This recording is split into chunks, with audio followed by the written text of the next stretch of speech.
네, 안녕하십니까. 키움증권을 통해서 매일 오전 11시부터 90분간 시청자분들 찾아뵙고 있습니다. 마켓 11 1부 시작하겠습니다. 이양희입니다. 네, 안녕하십니까. 이승원입니다. 하여튼 어저께 우리 딱 12시에 네. 12시부터 시장이 완전히 바뀌었어. 네. 어저께 12시 우린 그래도 리얼타임으로 막 하면서 우리 또 김세현 전문가 나와갔고요. 네네. 비오제의 사실 비오자가 뭐라고 할 수도 없어. 네. 비오자는 그냥 가만히 있었을 뿐이잖아. 가만히 있었을 뿐. 딴 애들이 이러쿵 저러쿵 하다가 나름대로 폭격 맞은 놈들 나오는 거고요. 그러면서 네. 시장이 많이 바뀌었습니다. 일본 엔화는 급등했죠. 환율 네네. 자체는 내려가고 일본 엔화 가치가 오늘 107엔대에도 들어갔죠. 107엔대까지 들어갔죠. 네네. 네, 그리고 니케도 떨어지고요. 그리고 유럽, 미국 다 흔들거리고 있고요. 오늘도 마찬가지. 어저께 MSCI 한국이 1%장 떨어졌거든요. 오늘도 네. 외국인은 어제도 한 2천억 팔았더니 오늘도 7, 8억 정도, 지금 730억 잡혀 있는데요. 매도를 나오고 있습니다. 120분간의 시장 상황 좀 체크해 주세요. 오늘 어쨌든 간에 외국인에 대한 매도가 이틀 연속 나타나고 있고요. 코스닥에서는 지금 외국인 매도에 대한 쪽이 지금 보게 되면은 거의 하나, 둘, 셋, 넷 다 6일 연속으로 진행이 되고 있습니다. 네. 이 외국인 매도에 대한 원인, 지금 엔화 강세에 대한 쪽에 캐리 트레이딩 청산에 대한 가능성 때문인지 아니면 MSCI 선진지수 편입에 따라서 중국 그 부분을 우려하면서 매도가 시작이 되는 건지 정확하게 알 수는 없습니다. 근데 알 수는 없지. 네, 외국인 매도에 대한 쪽이 좀 지속이 되고 있다라는 게 지금 거래소에서 지수를 다시 한번 2,000포인트 언더로 만드는 형태에 대한 흐름이 나타나고 있고요. 물론 이제 오늘 외국인 매도에 대한 쪽 같은 경우는 어제 발표된 미국의 GDP, 네. 미국의 GDP가 이제 시장 예상치를 하회했죠. 0.5%가 나오면서 왜 지금 보게 되면 FRB가 지금 페드가 왜 이제 그 금리에 대한 쪽을 올리지 못했고 6월달 금리 인상에 대한 어떤 힌트도 주지 않았는지에 대한 쪽을 알 수 있는 이제 그런 시그널들입니다. 그러니까 지금 시장에 대한 쪽은 일단 여러 가지 그런 이슈들, 그러니까 지금 뭐가 원인일지는 모르겠으나 아직 그러한 이슈들 때문에 지금 조정에 대한 흐름이 나타나고 있다라고 보셔야 될 것 같고요. 네. 달러 인덱스에 대한 쪽이 결국에는 이제 약세로 이제 가는 거죠. 그러니까 지금 엔화에 대한 쪽이 이제 강세로 이제 움직이고 있으니까 달러 인덱스에 대한 쪽이 약세로 이제 갈 수밖에 없는 거고요. 달러 인덱스에 대한 약세는 결국에는 유가에 대한 또 상승, 원재재 가격에 대한 상승에 대한 쪽을 좀 불러일으키고 있다라고 보셔야 될 것 같습니다. 달러 인덱스 차트를 보게 되면은 이제 엔화는 이제 그 달러 베이스 엔달러 환율이기 때문에 내려가는 게 강세고 달러는 이거는 이제 순수하게 이제 지수기 때문에 내려가는 게 이제 약세라고 좀 보시면 될 것 같습니다. 그래서 달러 인덱스에 대한 약세가 지속이 되고 있다라고 좀 보셔야 될 것 같습니다. 유가가 강세로 가니까 뭐 지금 원자재주들, 그다음에 조선주들, 그러니까 지금 보게 되면은 지금 철강주들에 대한 강세, 그다음에 지금 조선주에 대한 강세가 이어지고 있고요. 그다음에 이제 지금 보게 되면은 화학주, 정유주가 유가 강세에도 불구하고 내려오고 있거든요. 근데 이제 이 화학주들 같은 경우는 4월 초 들어서부터 내리고 있었습니다. 그 이유가 뭐냐면은 정기 보수 시즌에 대한 쪽이 이제 마감이 되면서 이제 그 석유화학 그 공장 생산이 돌아가니까 석유화학 제품에 대한 가격이 내려가는 공급에 대한 쪽이 많아져서 이제 이런 효과 때문에 지금 보게 되면 화학주에 대한 조정에 대한 쪽이 이어지고 있다라고 좀 보셔야 될 것 같고요. 중국 시장 지금 보게 되면은 중국 시장 오늘 역시 마찬가지로 0.5% 하락해서 출발을 했다가 지금 낙폭에 대한 쪽을 줄여서 지금 약보합권까지 마이너스 0.07포인트까지 8%까지 지금 그 올라와 있는 모습이긴 한데 여전히 뭐 중국 시장도 강하지 못한 그런 흐름에 대한 쪽이 지속이 되고 있고 시장 전방위적으로 미국 시장에 대한 영향에 따라서 약세에 대한 흐름이 나타나고 있었습니다. 오늘 시장에 어제 사실은 이제 그 페이스북이죠. 페이스북에 대한 주가 상승에 대한 효과 뭐 이런 걸로 인해서 시장에 대한 쪽이 좀 강하지 않겠느냐라고 봤었는데 뭐 페이스북 때문에 이제 어쨌든 간에 분위기는 좀 좋았었죠. 근데 페이스북 같은 경우도 역시 마찬가지로 지금 보게 되면은 윗꼬리 달고 이제 음봉, 그러니까 물론 신고가입니다. 페이스북 신고가죠. 지금 보게 되면은 신고가거든요. 그러니까 신고가를 경신했지만 뭐 음봉에 대한 모습이었고 어제 이제 애플이 또 지금 보게 되면은 또 추가적으로 3% 하락에 대한 쪽을 만들면서 나스닥 지수에 대한 쪽의 하락을 이끌고 갔다라고 보셔야 될 것 같습니다. 다만 지금 보게 되면은 아마존 어닝 서프라이즈, 페이스북 어닝 서프라이즈, 아마존 어닝 서프라이즈 아주 특징적인 모습인데 미국에서도 지금 신기술 쪽 관련된 이쪽 뭐 빅데이터 아니면은 뭐 커뮤니케이션 뭐 하는 그런 쪽들 이런 쪽들에 대한 그 어닝 서프라이즈가 계속해서 나타나고 있다라는 게 좀 특징적인 모습이겠고요. 아마존이 실적 발표하고 나서 시간에서 12% 상승에 대한 쪽이 나타나고 있고 뭐 한국에서도 지금 보게 되면 아프리카 TV 같은 게 어제 어닝 서프라이즈를 보여줬다라는 거. 아프리카? 예. 어제 어닝 서프라이즈를 보여줬었거든요. 그래서 어저께 어른들은 모른다는 바로 어저께 그래서 이제 올랐던 거고요. 아프리카 TV 같은 경우도 어닝 서프라이즈 이런 쪽에 대한 흐름이 좀 눈에 띈다라고 좀 보여집니다. 일단 판단이 좀 어렵습니다. 네. 어렵게 보면 한도 또 어렵지만 네. 또 시장을 좀 깔끔하게 보면 어려울 게 하나도 없어요. 네. 좀 냉정히 말씀드리면 오늘 용목을 각오하고 다시 한번 말씀드리면 시장을 이렇게 어렵게 생각할 게 하나도 없어요 지금요. 네. 크게 시장이 훅 변할 때가 있거든요. 네. 훅 변할 때, 훅 변화하는 흐름에 놓치면 잘못될 수가 있거든요. 지금 보게 되면 네. 그러니까 다들 산업재해에 대해서 막 엄청 떠들고 있었잖아요. 산업재해에 대해서 엄청 떠들고 있었는데 저거 지금 화학주, 철강 네. 이런 것들. 그러니까 지금 보게 되면 LG화학 같은 경우도 실적 발표하고 나서부터 이렇게 꺾이고 있잖아요. 네. 삼성 SDI도 지금 적자를 냈죠. 삼성 SDI가 오늘 이제 적자를 발표를 했었고요. 근데 네. 삼성 SDI는 개파락해서 지금 양봉에 대한 쪽으로 전개되고 있고 네. 롯데케미칼을 보게 되면 롯데케미칼도 4월 내내 지금 내리고 있습니다. 4월 시작하면서부터 계속해서 내리고 있는 상황이겠고요. 그나마 지금 보게 되면은 이제 버티고 그나마 이제 건설주 중에서 이제 GS건설이 그나마 가장 양호한 형태에 대한 모습을 보여주고 있거든요. 근데 이제 이란 수주 이후에 이제 어떻게 될지, 그다음에 이제 포스코 같은 경우가 그나마 이제 포스코 같은 경우도 그나마 좀 버텨는 주고 있는데, 네. 그러니까 이게 이제 철강 가격이 내리기 시작하게 되면 중국 투기 수요에 의해서 투기 수요 규제에 의한 철강 가격이 내려가게 되면 이쪽 섹터에 대한 흐름들이 좀 어떻게 될지 그 상당히 귀추가 주목이 됩니다. 지금 보게 되면은 바닥에서 오르는 게 호텔 신라 같은 거, 네. 그다음에 지금 보게 되면 이제 파라다이스 같은 거, 네. 그다음에 지금 보게 되면 2014년도에 움직였던 종목군들, 그러니까 지금 보면 KG 이니시스, 네. 그다음에 보게 되면 NHN 엔터, 그러니까 지금 이게 4월달에 얘네들이 NHN 엔터 뭐부터 그 전부터 움직였고 네. NHN 한국사이버결제 이런 애들이 바닥에서 움직이고 있다는 얘기거든요. 그러니까 지금 시장의 큰 컨셉은 뭐냐면 산업재고 나발이고 낙폭과대만 일단은 계속 돌아가면서 기관들이 건들고 있다는 얘기입니다. 네. 낙폭과대만 지금 건드리고 있다는 얘기고 유일하게 4월달에서 가장 좀 그 부진한 섹터를 본다라면 제약바이오 뭐 이런 쪽이 좀 가장 부진한 섹터고 오늘도 지금 제약바이오가 가장 부진한 그런 모습을 좀 보여주고 있거든요. 그러니까 5월달 들어서는 이제 그런 흐름들에 대한 쪽들이 낙폭과대 단기적으로 낙폭과대 됐던 종목군들도 계속해서 돌아오는 이제 그런 형태에 대한 흐름이 되지 않을까 이렇게 예상을 해봅니다. 오늘 입이 풀리셨어요. 그냥 한 건데요. 분석이 흠잡을 때 하나도 없어. 완벽하게 얘기하셨는데, 제가 다시 한번 말씀드리고 싶은데, 네. 큰 변화에 잘못 들면 네. 오리알 수 있거든요. 네. 근데 저는 한국 주시장은 잘 모르겠어요. 네. 모르겠는데, 글로벌 흐름, 한국을 제외한 외국은 명확히 보여. 네네. 죄송하지만, 한국을 제외한 모든 건 잘 보여요. 네. 이렇게 보면, 미국 사람이나 이런 데 다수는 의견은 아니겠지만 한번 들어보세요. 지금 큰 흐름에서 보면 저는 크게 잘못됐다는 거 하나가 미국의 모멘텀 주식은 X다. 끝났다. IT 주식은 끝났다. 제약은 끝났다. 뭐가 된다.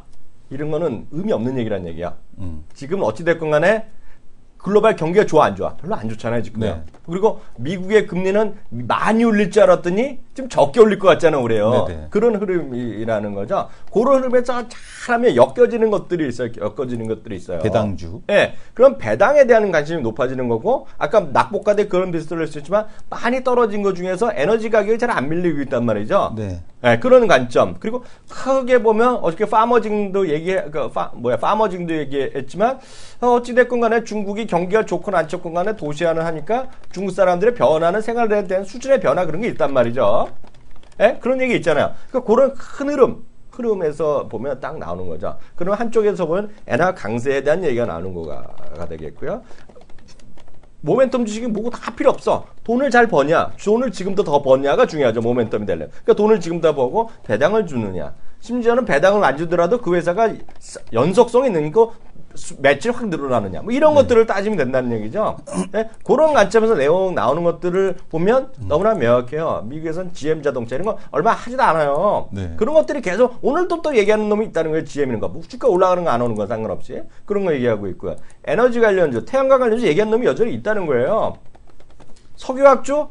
전 석유학주 오늘 내리는지 모르겠지만 석유학주가 된다고 보고 있어요. 네. 특히 정유주 이런 것들. 왜냐면 우리나라는 모르겠지만 미국에서는 정유가 업스트림, 다운스트림, 미스트림 이런 것들 중에 살아있는 것들이 있거든요. 그런 건 막 사라는 얘기 많이 합니다, 지금요. 지금 안 사면 언제 사냐. 예를 들어 10년 동안도 갖고 와야 된다는 얘기 하는 것들이 뻔히 있단 말이죠. 그리고 어저께도 말씀드렸다시피 의료기기 관련된 것들. 의료 그런 거. 있다는 얘기죠. 그럼 이제 그 다음에 그럼 엔화 강세를 갖다 붙이면 뭐가 나오냐? 저는 엔화 강세 딱 네이버를 딱 전 머리에 떠올리고 있거든요. 네. 그리고 저는 이제 재간이 근데 오늘 뭐 막 떨어지잖아요. 외국인 팔잖아요. 네. 저는 이게 임박했다고 보고 있어요. 그 우리나라 환율 조작 이런 거 있잖아요. 네. 뭔가 그런 냄새가 있는 것 같아요. 지금 제가 보기에는요. 그러면 어찌됐건 간에 엔화 강세가 좋아할 거는 원화 강세도 같이 갈 가능성이 있거든요. 지금요. 어찌됐건요. 그럼 원화 강세에 따라서 또 수혜가 되는 게 뭐가 있을까? 배당 주면. 대한민국 딱 하나밖에 없거든요. 한국전력이거든요. 저거가. 배당 관련된 쪽. 배당과 원화 강세는 누가 뭐라 다 하는 거예요. 한국전력. 네이바, 네. 뭐 그다음에 엔터주 뭐 이런 네. 거죠. 네, 뭐 그런 것도 네. 있는 거죠, 지금요. 저는 저렇게 보고 있거든요. 네. 그럼 태양광이면 뭐가 되겠어? 태양광이면 뻔하잖아요, OCI나 이런 것들. 네. 그리고 심지어는 저는 싫어하지만 하나, 정말 싫어하거든요, 제가. 개인적으로. 하나 하나그룹에 있는 거 다 싫어요, 제가요. 예, 그 하나를 거의 화나 주식을 싫어하는 게 아니라 회사 자체를 전 마음에 안 들어 하거든요. 네. 근데 어찌됐건 제 입에서도 하나 케미칼. 제가 하나 테크인 얘기할 때도 하나를 잘한다 그랬잖아요. 그건 자기가 붙인 말이고, 내가 싫어해죠. 그렇지만, 저거 레이더 따갔잖아요. 네, 네. LIG 문막이 떨어갔잖아. 네. 저는 된다고 보고 있거든요. 하나 테크는 된다고 보고 있거든요. 네. 그리고 또 하나가 큰 뇌에서 미국에서 보면 지금 농담이 아니라 진짜 농담이 아닌데 우리나라는 제가 오늘 하려고 그랬어요. 오늘 특집을 하려고 그랬는데 우리나라 증권사가 놀고 있네 이것들이. 네. 제가 리서치 센터장에 당장 낼 거예요. 정책 비교. 힐러리랑 트럼프. 필러리. 힐러리랑 트럼프. 지금 트럼프 때문에 난리 났거든요. 지금요. 그래서 트럼프 때문에 저는 하여튼은 국방 관련주가 더 올라갈 거라고 보고 있어요. 전요. 예. 그 잘 한번 보시면 미국에서 딴 나라한테 쓰라는 거가 개념이 딴 나라 보러 미국 무기 더 사라는 거예요. 지금요. 직접. 네. 한번 좀 보고 있는데 하여튼 모르겠어요. 하여튼 그런 큰 흐름에서 이해하시면 지금 대한민국 시장이 저는 모르겠어요. 저는 개인적으로 너무나 명확히 보여요. 지금요. 욕 먹자고 말씀드렸습니다. 이 부분이요. 다음 코너 들어가겠습니다.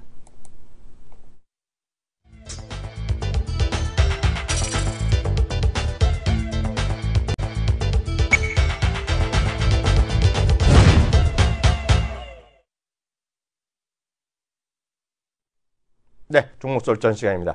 매주 금요일 날만 또 기다리는 분이 있어요. 금요일 날만 오시면 여기 몇 분 또 계실 거란 말이죠. 네. 어떤 분인지 소개 좀 해주세요. 자, 깊숙이 이슈에 대해서 이분을 따라갈 수 없습니다. 없어. 디테일한 남자. 없어. 디테일 김. 디테일 김 김종혁 의원님 모시겠습니다. 네, 안녕하세요. 안녕하십니까. 예. 오늘 또 어떤 얘기부터 해볼까요? 그동안 뭐 제 아이디어를 중심으로 많이 말씀드렸는데 네, 저도 이제 아이디어가 많이 소진돼서 네. 증권사 리포트 중에 혹시 좀 괜찮은 게 있나 찾아봤거든요. 그럼 네. 저도 맨날 그런 거 베끼는 거죠, 뭐. 아이디어 없는 남자예요, 예, 예. 근데 이제 국내 주식보다는 네. 해외 주식에 대한 투자에 이제 관심 많으시잖아요. 네. 저요? 다 그렇죠. 투자자들도 네, 네. 마찬가지고. 네, 네, 그래서 오늘 삼성증권에 보니까 어제자로 나온 리포트인데요. 중국 주식 중에 네. 뭐를 투자하라까지 코드 번호까지 나와 있는 그 리포트가 있어서 하나 소개시켜 드리려고 하는데 좋은데, 저거? 네, 네. 저는 원래 이 부분에 되게 관심이 많았거든요. 그래서 삼성증권의 차이나 포커스이고요. 일거양득을 노리는 중국 정부의 전력망 투자입니다.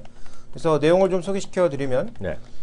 두 가지를 얻으려고 하고 있죠. 여기서 준비된 그림의 왼쪽을 보시면 비화석 에너지의 사용 목표 비율인데요. 네. 2030년까지 전체 에너지에서 20%를 비화석 에너지로 쓴다라는 네. 거죠.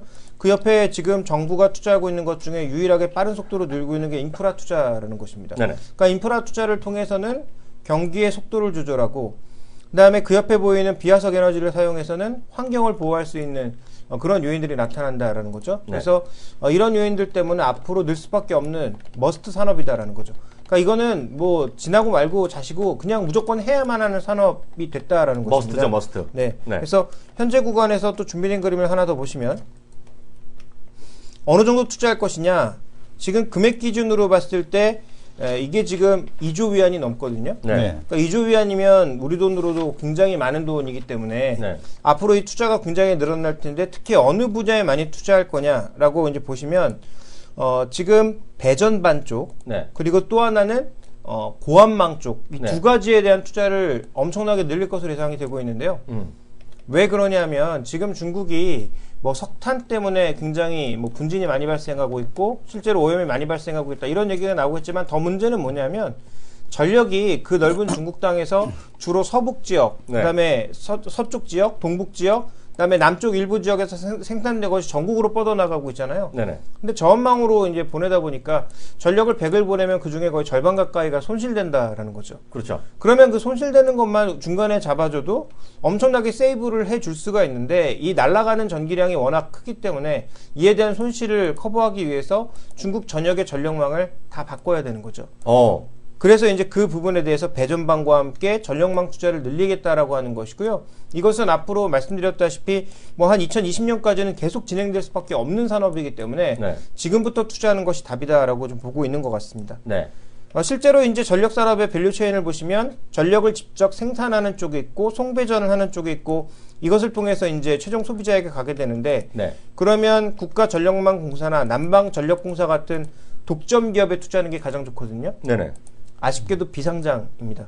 그래서 이 비상장이기 때문에 그렇다면 이들에게 납품을 하는 장비 업체들이 어디 있느냐. 네. 이 부분이 이제 투자의 포인트가 되고 있는 거죠. 네. 그래서 관련된 기업을 모아봤더니 차이나 서전이라는 기업이 있고요. 이게 스마트 그리드와 관련되어 있는 특고압 쪽, 송전망 쪽에 굉장히 강점이 있는 기업이고, 네. 국전 남서 테크놀로지라든지 하남 평고전기라든지 XJ전기 같은 이런 종목군들이 실제로 납품을 하고 있는 쪽이고 투자가 늘어날 수밖에 없기 때문에 중국을 투자하신다면 네. 또 중국의 환경에 투자하신다면 물 산업과 함께 전력망 산업에 투자하는 것은 굉장히 유망하다라는 거죠. 그래서 그렇죠. 저는 이 리포트에 대해서는 뭐 120%, 150% 공감하고 있기 때문에 네. 여러분들에게 설명을 드리고 싶었고요. 그다음에 네. 제가 뭐 개별 종목은 알고 있는 건 아니었는데 네. 저도 이 리포트를 통해서 네. 중국의 개별 기업들까지 알게 됐으니까 네. 뭐 이런 기업들이 한번 투자해 보시는 건 어떨까라는 생각이 들고 있습니다. 굳이 여기서 이제 이렇게 저나 이제 개인적으로 잘 아니까 저는 이제 바로 그걸 사라 그러거든요. 저는 제 개인적으로 만나거나 그러면 저 이제 방송의 성격은 그렇지 않지만 근데 이렇게 하면 그래서 한국 거 뭐냐 이렇게 물어보게 되잖아요. 현실적으로 보면 네. 뭐가 있어요, 그럼? 한국에는 LS인가 LS? 그쵸. LS 산전이 되겠죠. 산전. LS 산전이 전력 자동화 네. 기기를 만들지 않습니까? 네. 그래서 뭐 아시는 분들은 아시겠습니다만 방글라데시의 철도망을 LS 산전이 깔았고요. 네. 지금 타이완의 대부분의 그 철도의 전력망을 또 LS 산전이 담당을 하고 있습니다. 네. 또 방글라데시뿐만 아니라 뭐 버마를 비롯한 이런 지역 쪽에서 또 대부분 전력망 자체를 철도 전력망 자체를 LS 산전이 담당하고 있기 때문에 네. 실제로 이 중국의 이런 전력망 자체와 앞으로 철도망 자체가 결국은 이 동남아시아 쪽으로 넘어오는 거 아닙니까? 그렇죠. 왜냐하면 동남아시아 순환철도의 축을 쿤밍, 곤명에서 시작해서 그 아래쪽으로 내린다라는 거거든요. 근데 네네. 곤명에서 조금만 아래로 내려가면 바로 인도 차이나 반도거든요. 네네. 그래서 그쪽으로 연결하는 그 과정에서 충분히 수혜를 받을 수 있는 기업이기도 하고 국내에서 보자면 태양광 관련 기업이기도 하고 네. 또 하나 주목해봐야 될 건 국내도 전력망 산업에 이렇게 투자해야 되거든요. 그렇죠. 그런데 HVDC인가요? 그 특고압을 전송하는 데 있어서 인버터가 굉장히 중요한데 네. 그 인버터를 생산해내는 게 뭐 ABB나 그 정말 유틸리티 쪽에서 일부 기업만이 독점 생산하고 있는데 네. 그 관련된 기술을 한전에서 받은 곳이 LS 산전이죠. 그렇죠. 원래 효성하고 경쟁을 하다가 효성은 떨어지고 LS 산전이 이제 됐는데 네. 이 시장이 앞으로 뭐 몇십 조까지 커진다고 했거든요. 네네. 그 몇십 조 시장에서 정말 10%만 가져가도 거의 뭐 7조 원 정도의 시장이기 때문에 네. 지금 매출 1조에 불과한 이 기업 LS 산전에게는 분명히 이제 메리트가 있는 산업이라는 거죠. 네. 그래서 그런 측면에서 보면 지금 주가와 상관없이 장기적으로 또 관심을 한번 가져봐야 될 종목이 아니냐. 네. 국내 스마트 그리드, 태양광 그리고 전력망 이런 것 쪽에 또 관심 있는 분들이시라면 네. 이쪽에도 한번 좀 생각을 해보셔야 될 것 같습니다. 이성윤 교수님 LS는 어떻게 봐요? LS 그룹. LS는 지금 LS 또 그 상장권이 있잖아요. 뭐? LS 그 상장권이 있어서 상장은 또 이거. 예, 그 밑에 있던 애들도 상장하는 게 있어갖고 네. 그 모멘텀까지 계속해서 이어질 가능성에 대한 쪽이 있지 않나라고 네. 보여집니다. 그래서 그 자회사 상장권에 대한 쪽이 있어가지고 네. LS 그 베트남 법인인가 네. 그 상장하는 걸로 알고 있거든요. 그래서 들은 것 같네. 예, 뉴스 본것 그래서 같아. 아마 맞아. 그거 모멘텀에 대한 네. 쪽이 당분간은 또 계속되지 않을까 이렇게 좀 보여집니다. 저는 이제 약간 통단지 같은 얘기 해드리면 주식이랑 본질 가치랑 전혀 상관없는 거. 예, 예. 아까 제가 자꾸 하나는 화났다고 그러는데 네네. 그건 진짜 제 친구 있잖아요. 네. 엄청 친하네. 네. 양손을 그리는 친구 있잖아. 네네. 다빈치 형. 다빈치 형님이 미켈란젤로 형. 거기를 들어갔어요. 하나그룹에 들어갔어요. 네네. 예전에. 그래서, 벌써 5년 됐죠. 그래서 제가 첫날부터 얘기했어. 하나그룹에서 네가 어떻게 살아야지 네가 거기서 물론 임원으로 들어갔는데 주구장창 살 수 있다. 마음으로 받아들여라 그런 거예요. 마음으로 못 받아들이셨지. 마음으로 못 받아들인 거지. 네. 그래갖고 친구가 잘렸거든요. 네. 그런데 그래서 저는 하나그룹이 예전부터 안 좋아요. 저 이미지가. 반대로 LS그룹은 저한테 떡 하나 산 적이 없어. 하나그룹도 역으로 보면 나한테 제가 하나그룹 때문에 피해본 하나도 없거든요. 그냥 네. 싫은 거거든. 네. 근데 LS그룹은 정말 떡 하나 얻어먹은 적이 없는데. LS는 왠지 좋아? 아니 그게 아니라 내 친구 있잖아 또. 예, 예. 식당 크게 떠네. 네. 그 얘기하면 여기도 있잖아요. 안양에 LS의 회장님이 거기 오셔갖고 그렇게 그냥 푸근하게 직원들 다 먹이가지고 이랬다고. 제 친구한테 제가 얻어본 게 있지. 네. 그렇지만 그래 이미지가 LS 그러면 이미지가 좋아. 그래서 주가는 제가 본 적이 없어요 요새요. 근데 예전엔 제가 많이 봤죠. 근데 예전에 저 뭐 20년 전에 그때 막 할 때면 LS 산전 있고 그랬었는데요. LS 산전 있고 전선 있고 근데 요즘 어떻게 됐는지 모르겠어요. 그게 이름이 LG 산전이었는데 LS로 바뀐 거잖아요. 네. 근데 제가 발견한 LS 산전은 전 좋은 회사 같고요. 이게 배당도 주지 않아요 많이? 배당은 LS가 많이 주고요. 아 그래요? 네. 지주회사니까. 그렇죠. 그리고 기존에 이제 LG 전선이었을 때부터 배당주 개념으로 많이 알려졌던 맞아요. 건데 네. 이게 LS 그룹이 안 좋아진 이유가 미국의 슈페리어에 투자하면서 망가졌거든요. 네. 슈페리어라고 해서 미국의 특고압 전선을 만드는 쪽을 투자를 했다가 이게 망가지면서 이제 같이 망가졌었는데 네. 이 부분에 대한 부담은 여전히 남아있긴 합니다. 그래서 네. 그 부분 때문에 LS가 한번 또 주가가 크게 하락하기도 했었는데 네. 어쨌든 그런 위험이 있긴 하지만 산업 측면에서만 놓고 봤을 때 충분히 메리트가 있다라고 볼 수가 있겠고요. 또 하나 이제 제가 그 휴먼 인덱스로 말씀을 드리면 네. 저도 이제 아시는 분 두 분이 그러니까 이제 이학영 위원님 아시는 분들은 네. 부장에서 이사 사위급 저요? LS? 좀 넘어가겠죠? LS 아는 사람 한 명도 없어요. 아니 한 명 있어요. 우리 같이 일하는 친구에 거기 다니잖아. 예. 아 그래요? 네, 그래요. 예. 그래서 저는 네. 저랑 되게 친한 형 두 명이 네. 지금 딱 차장 팀장급이거든요. 네. 근데 국내에 있은 적이 없어요. 왜냐면 항상 해외 가서 일하고 있거든요. 네, 네, 네. 그래서 들어올 때마다 뭐 만나서 술 한잔 하자 뭐 얘기를 항상 하는데 네. 제가 항상 물어봅니다. 왜 그 회사는 그렇게 사람을 그렇게 뺑뺑이를 돌리냐고 얘기를 하면 네. 일이 끊이지가 않는데요. 네. 그래서 돈은 많이 못 벌지만 어쨌든 그 차장급 팀장급들이 네. 우리나라에 엉덩이를 붙이고 있는 적이 거의 없다. 네. 뭐 그런 의미에서도 한번 투자할 만한 기업이 아닌가라는 생각이 듭니다.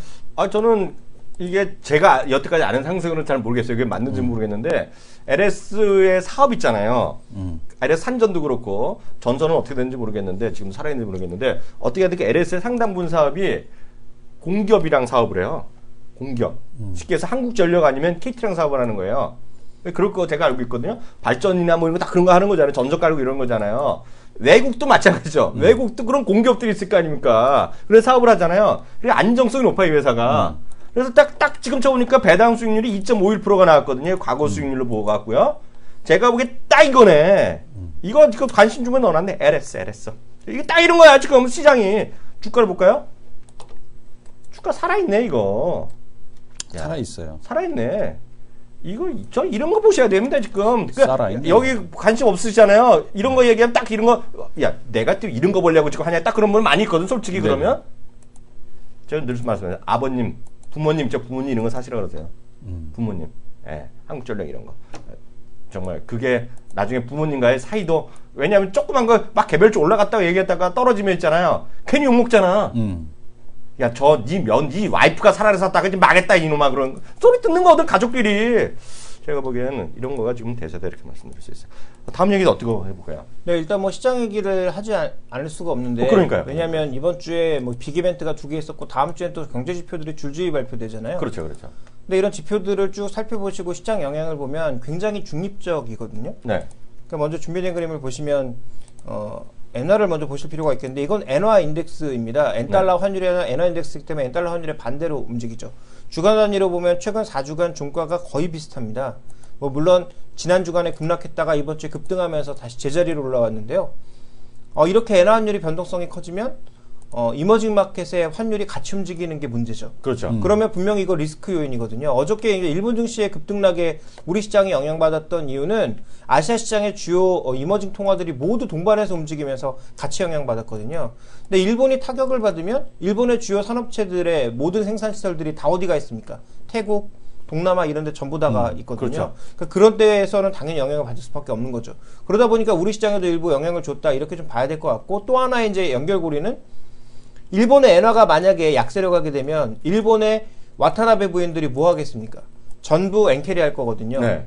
그런데 엔화가 다시 이렇게 강세로 흘러가 버리고 7월 선거까지 주춤주춤하면서 눈치만 보고 있는 이런 형국이라면 6월달 FOMC까지 눈치만 보고 있는 형국이면 와타나베 부인들이 해외 투자할 필요가 있을까요? 다시 없죠. 일본 채권에 묻으면 되거든요. 그러면 기대했던 엔캐리 이런 것들이 기대감이 줄어들면서 지금 외국인들의 선물 매도나 일부 현물 매도 이런 것도 나오고 있는 거로 봐야 되거든요. 그러면 엔화가 강세를 보이는 거 분명히 리스크 요인입니다. 근데 반대로 지금 박스 하단을 깨려고 하는 건 또 달러입니다. 예. 근데 박스 하단을 깨면서 달러가 만약에 흘러내리게 되면 반대급부로 올라가는 게 주요 원자재들 가격이 모두 올라가거든요. 그렇죠. 그러면 시장 섹터 내에서 원자재와 관련되어 있는 종목군들 혹은 그쪽의 펀드들, 그쪽의 투기 세력들은 또 활발하게 활동할 수 있거든요. 그러니까 지금 환율을 놓고 보게 되면 리스크 요인이 하나 있어서 수출주들에게 상대적으로 왜 외국인 매도가 쏠리는지 우리가 이유를 알 수 있는 거고요. 반대로 달러의 약세가 만약에 지속된다면 어떤 섹터들이 시장에서 계속 관심을 받게 될지도 나오는 거죠. 네. 거기에 만약에 배당까지 준다면 땡큐죠. 그렇죠. 그래서 그런 요인들을 우리가 환율에서 보실 필요가 있는데 무슨 얘기를 드리고 싶은 거냐면 환율 요인으로 봤을 때는 이번에 정책회의의 전반적인 모습은 긍정적이지도 않고 부정적이지도 않고 네. 지수는 중립적이되 종목별로는 완전히 그 흐름이 다르다라는 점을 여러분들이 전략상으로는 꼭 챙겨보셔야 될 것 같습니다. 자, 그 다음에 또 하나 이제 우리가 살펴봐야 될 건 그럼 앞으로 발표될 지표들이 어떤 것들이 있느냐. 미국, 중국 수도 없이 이제 또 지표가 월말 월초니까 발표가 되거든요. 근데 미국의 지금 실물 지표가 별로 좋지가 않습니다. 근데 이거 잘 보셔야 됩니다. 증권사 리포트도 보면 모두 뭐라고 나와 있냐면 네. 전부 다 실제치보다 낮다. 네. 그러니까 이제 미국 금리 못 올리니까 우리 안심하고 랠리 생각해도 된다라는 뭐 얘기가 나오는데 제 생각은 좀 다르거든요. 네네. 미국이 이번 1분기에 가장 안 좋았던 이유? 제조업이 왜 안 좋았습니까? 쌓여있던 재고를 소진하느라고 설비 가동률을 낮췄거든요. 네네. 또 하나, 그 다음에 가스 이런 게 그 가격이 급락하고 유가가 급락하면서 그동안 제조업 쪽에서 가장 화랑을 누렸던 대표적인 산업인 셰일가스 산업이 침체되면서 제조업이 내려간 거거든요. 네네. 소비는 왜 줄었을까요? 지난 4분기에 과잉 소비한 것과 이번 1분기에 이런 여러 가지 것들이 겹쳐지면서 또 하나 할인 판매를 1월까지 연장하면서 나타난 소비가 현재 구간에서는 미국의 소비를 끌어내린 거거든요. 그러면 미국의 경제가 안 좋은 것이 아니라 일시적인 현상이라고 봐야 될 것 같고 2분기에 대부분 회복되는 내용임에도 불구하고 어쨌든 증권사에서는 이런 것들 때문에 미국 금리 못 올리니까 앞으로 좋아질 거야 라는 포장을 하고 있는데 좀 잘 보셔야 될 것 같고요. 그렇죠. 다만 이제 우리가 좀 봐야 될 것은 심리 지표 같은 것들은 별로 안 좋은 건 분명하죠. 미국의 PMI 지금 제조업 쪽은 여전히 좀 안 좋은 그런 모습이고요.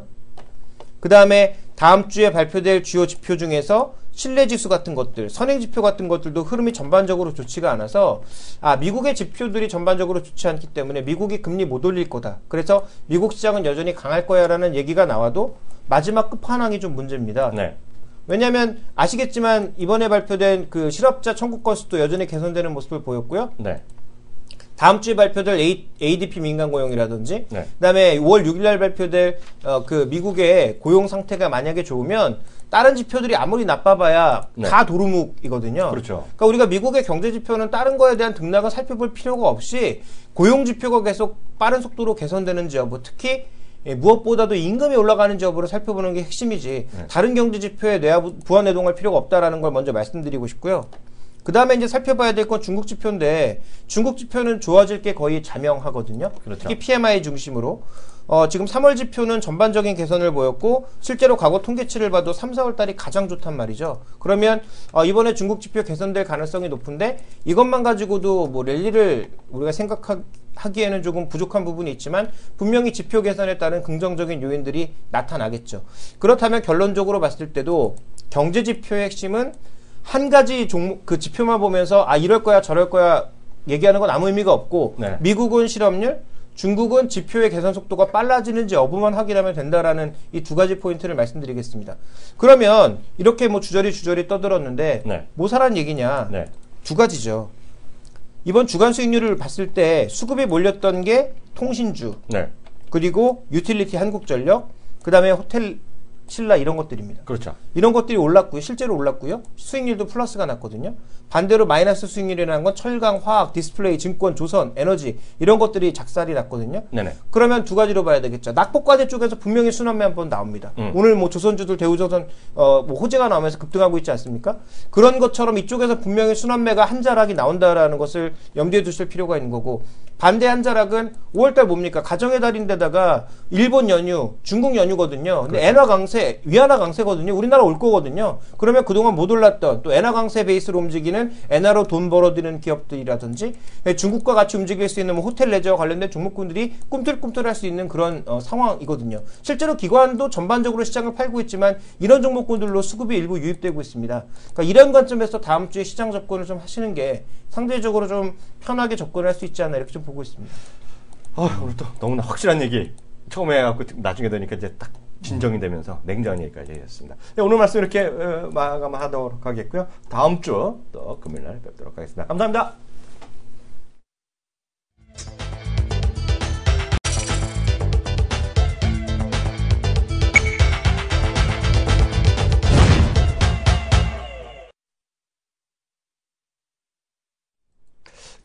그 이슈들 짚고인데요. 저부터 오늘 하나 잠깐 얘기하고 팩트만 하나 말씀드리고 사실관계 확인하고요. 그 다음 또 본론 들어가겠는데요.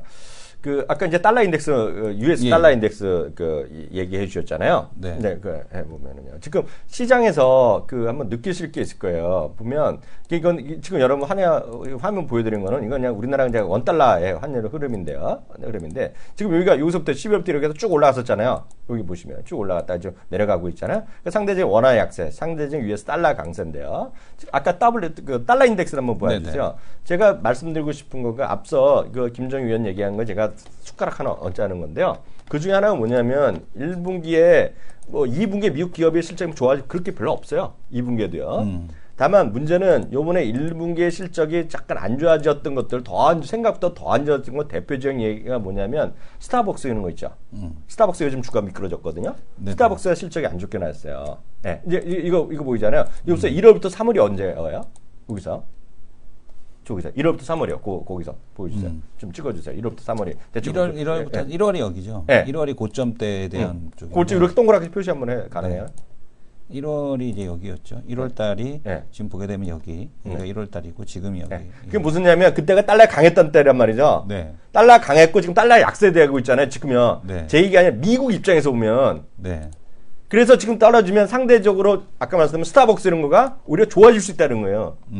달러 강세에서 달러 약세로 해서 좋아지는 것들이 뭐냐. 그게 미국의 하나의 관점이에요. 네. 그래서 미국에서 GM이나 자동차 얘기를 하는 거예요. 예를 들면. 그래서 그런 건 좀 이해를 하시면 좋을 것 같아요. 무슨 얘기인지 아시겠죠? 하나 더, 다음 얘기 좀 해주세요. 근데 지금 오늘 시장에서 그나마 좀 보고 있는 거는 시장에서 그나마 좀 시세가 좀 세게 뽑아주는 거, OLED 일부 장비주들, 이런 쪽이 좀 세게 나타나고 있고요. 또 하나는 이 수소차 관련주들에 대한 흐름들이 되게 개선되고 있거든요. 그래요? 나중에 이 수소차는 한번 딱 한 종목에서 현대차 찾아가서, 두분 찾아가서 전체적으로 궁금한 게 무지하게 많습니다. 내 친구? 제가 궁금한 게 많아서. 수소차 타봤니? 못 타봤죠. 나한테 물어봐. 타보셨죠? 타보셨죠? 네.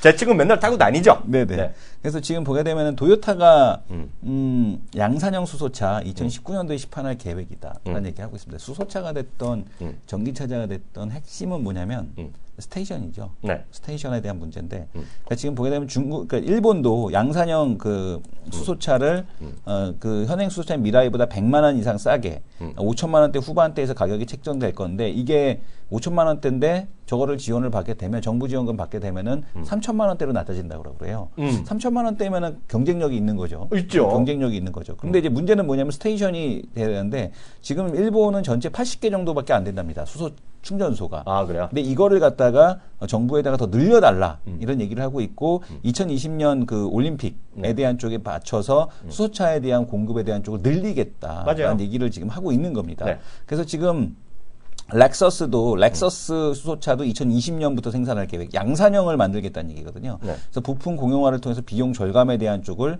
추진하겠다라는 얘기를 하고 있는 겁니다. 네. 근데 재밌는 거는 뭐냐면은 이제 그런 얘기가 돌아다녀요. 왜 현대에서 그렇게 10조씩 주고 샀을까?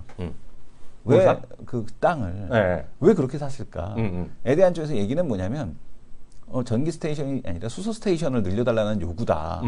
그 돈으로 수소 스테이션을 늘려두고 수소차 지원해달라는 얘기다. 뭐 이런 얘기까지 지금 돌아다니고 있거든요. 그래서 만약에 무슨 정권 때 샀지 그 땅을? 이번에 샀죠. 이번 정권 재작년에 샀죠. 네네. 박근혜 대통령 이제 하고 나서 1년 차 때 샀으니까. 잘해보라고 하죠. 잘해보시라고. 네, 그래서 지금 보게 되면 네. 이 수소차에 대한 쪽도 네. 현대차도 지금 수소차 양산 계획 뭐 이런 얘기에 대한 쪽을 지금 얘기하고 있다는 얘기하고 있거든요. 네. 근데 이제 지금 보게 되면 투싼이 1억대죠. 근데 네. 그 가격에 대한 쪽은 4천만 원대까지 이제 낮추겠다라는 얘기를 하고 있는데 4천만 원대까지 낮춰주고 스토스테이션이 늘어나게 된다라면은 핵심이 된다는 얘기거든요. 전기차의 단점이 뭐냐면 전기차 알겠는데 미국에서는 뭐 태양광 충전소를 통해서 하겠지만 문제는 미국도 가장 큰 단점이 이 주행거리입니다. 근데 이거를 극복하고 있는 게 수소차거든요. 네. 수소차는 충전하는데 3분밖에 안 걸려요. 3분밖에 안 걸린다는 얘기는 일단 충전 시간에서도 짧고 우리나라도 이제 문제가 그거죠. 그러니까 지금 그 전기차 요금 이제 요금 받기 시작했잖아요.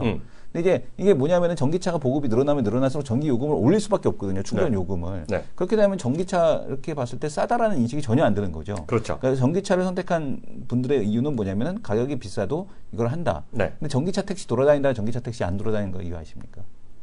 왜냐하면 그거 충전하는 시간대 영업을 해야 되는데 그것 때문에 영업을 못 한다는 거예요. 그러니까 한 번 영업하게 되면 8시간 이상 이렇게 돌아다녀야 되는데 네. 이게 영업이 안 되니까 오히려 그냥 전기차 세워둔다, 그냥 택시 회사에서 한쪽 기둥에다 세워둬 버린다는 얘기예요. 네. 왜냐면 충전 시간이 너무 오래 걸리니까. 그건 어떻게 됐냐? 네. 카카오 블랙 이런 거 샀잖아. 네. 반대 갖고 쉬고 있는 차들 어떻게 돼? 그건 뭐 모르겠는데 그러니까 수소차하고 전기차는 물론 이제 그 전기차는 수소차는 아직 다니는 건 없잖아. 전기차는 일반 그래서 판매를 안 했으니까 예, 수소차는. 예. 전기차하고 수소차의 그러니까 수소차는 장거리 쪽으로 가는 거고, 그러니까 전기차는 이제 그 시티형, 그 도시에서 이제 돌아다니는 이제 그 정도밖에 이제 안 된다는 얘기죠. 출퇴근용 이런 정도밖에 아직까지 안 된다는 얘기죠. 그러니까 얼마나 이제 주행 거리를 더 늘릴 수 있을 거냐인데 문제는 뭐냐면 테슬라도 주행 거리, 그러니까 지금 있는 그 그 파나소닉형 원통형 배터리로는 한계가 있거든요. 원통형인데 이제 이거를 바꿔야 되는데 그래서 지금 수소차가 결국에는 미국 같은 경우는 특히 더 주행거리가 중요해지는 미국 같은 경우는 이 수소차가 안 갈 수가 없다. 이런 얘기들을 하고 있습니다. 그래서 뭐 지금이야 뭐 수소차가 오늘 뭐 이런 오늘 갑자기 왜 오르는데? 수소차가? 이슈로 인해서 오르고는 왜? 있지만 이슈가 뭐야? 뭐 도요다에서 이제 이거 하겠다. 이런 이슈로 이제 올라오고는 있지만 지금 보게 되면은 수소차에 대한 쪽이 장기적으로는 수소차가 결국엔 될 수밖에 없는 것이 아니냐. 네. 왜냐하면 충전 문제하고 지금 5월인가? 충전 시간 문제. 5월이 안 됐나? 5월 이제 4월 29일이죠. 저 올해 바쁜데. 네.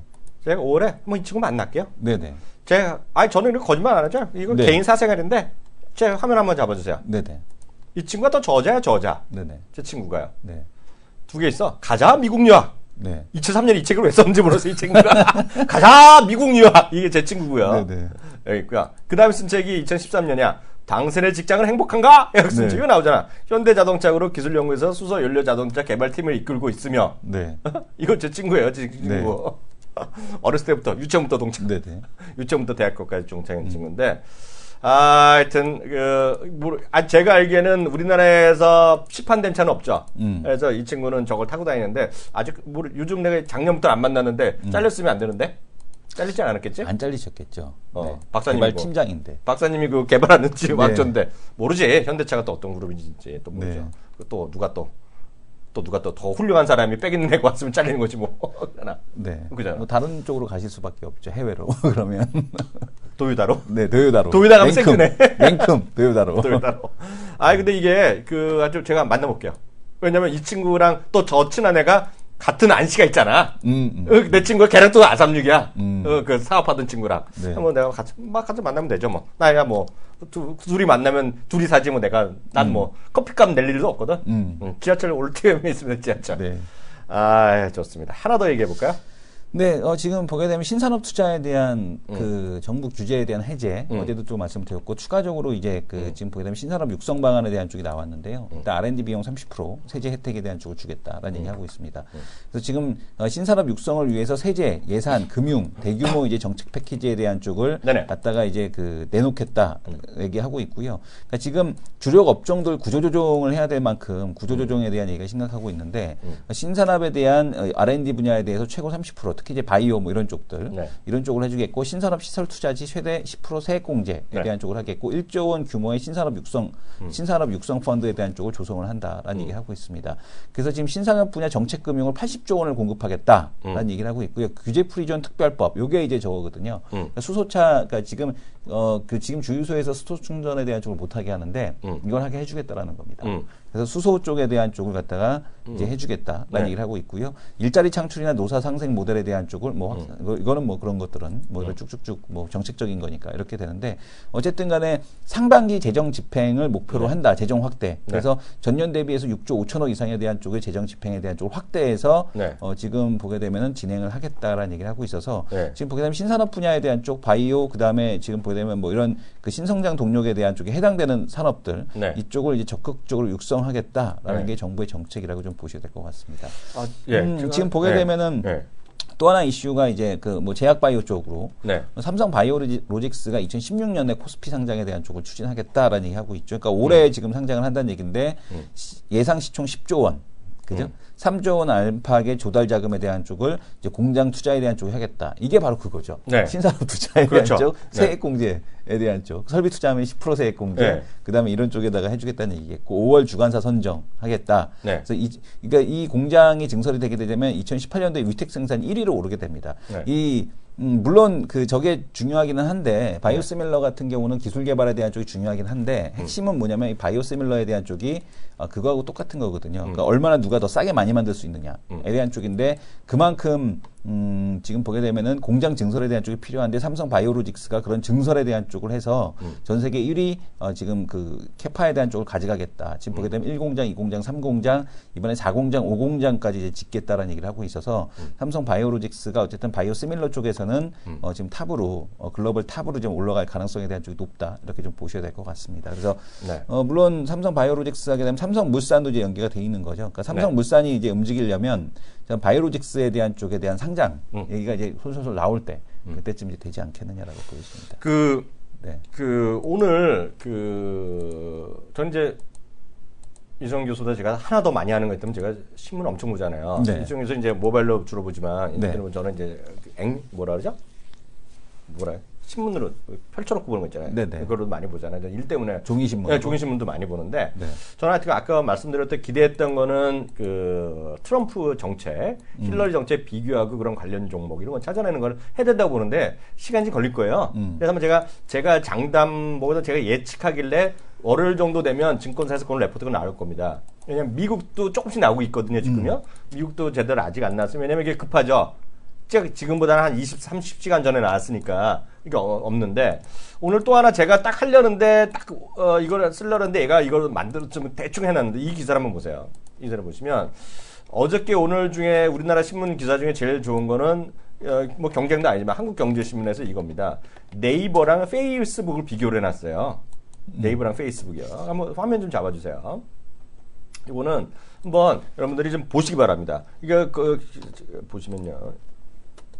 이거 다 링크가 잡혔네. 한번 나중에 시간 있으면 보세요. 이거 보시면 이게 뭐 주가를 보지 마시고요. 네이버랑 페이스북 그래서 요거는 그냥 주가 측면이나 이렇게 해서 분기 실적이 같이 나왔기 때문에 뭐 페이스북 모바일 사용자가 15만 명이다 네이버가 이렇게 나왔는데 이것만 보지 마시고 또 찾아보면 있을 거예요. 네이버와 페이스북의 장점 단점 나오고 뭐 이렇게 등등 나왔는데요.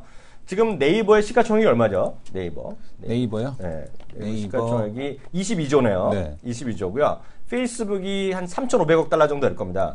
맞죠? 네. 3,500달러면 어느 정도 돼? 3,500원 40조 가까이 되는 거죠. 40조? 네. 40조 되면 40조가 아니죠. 400조죠. 400조? 네네. 400조 확실해? 네네. 네, 그럼 그런 조 사이 나겠죠. 네. 그러면 지금부터 예를 들어서 20%를 누가 먼저 올라갈까요? 그런 생각을 한번 해보셔야 돼요. 이미 어저께 또 올랐죠. 네? 어저께 또 아니 지금부터라도 네이버가 더 갈까? 페이스북이 더 갈까? 한번 생각을 해보시라는 얘기죠. 답은 없어. 근데 이런 거를 여러분들 자꾸 생각하셔야 돼요. 왜냐면 갈수록 국내 기관은 외국인 쫓아갈 수밖에 없어요. 아니 그럴 수밖에 없어요. 그걸 제가 장담하거든요. 그럼 외국인은 생각을 한단 말이죠. 페이스북이냐 네이버냐. 근데 우리나라 안에서만 본다 그러면 네이버가 갑이죠. 그잖아요. 네이버 실적도 좋아지고 뭐 라인에 것도 있고 많이 있잖아요. 갑이란 말이죠. 그리고 제가 말씀드렸다시피 전 네이버도 된다고 보고 있거든요. 그 엔화 강세 최대 수혜주라고 좀 믿고 있고. 그래서 이제 된다고 보고 있는데 페이스북이랑 좀 비교를 해보셔야 돼요. 물론 아까 어떤 분이 여기 쓰셨는데 카카오도 같이 비교하시면 좋단 말이죠. 근데 페이스북이요. 지금 네이버가 있죠. 하루에 네이버라는 거에 우리 시청자분들 이성에서 네이버라는 거 사이트에 라인이나 포함해서 몇 분이나 들었어? 네이버를? 네이버요? 어. 거의 뭐 네이버하고 함께 하는 거죠. 몇 분이, 그러니까 시간대로 보면. 모르죠. 뭐 하루 종일 보니까. 하루 종일? 네. 한 시간단을 계산하면. 예전에는 다음을 안 봤는데 어. 요즘엔 다음도 많이 봐요.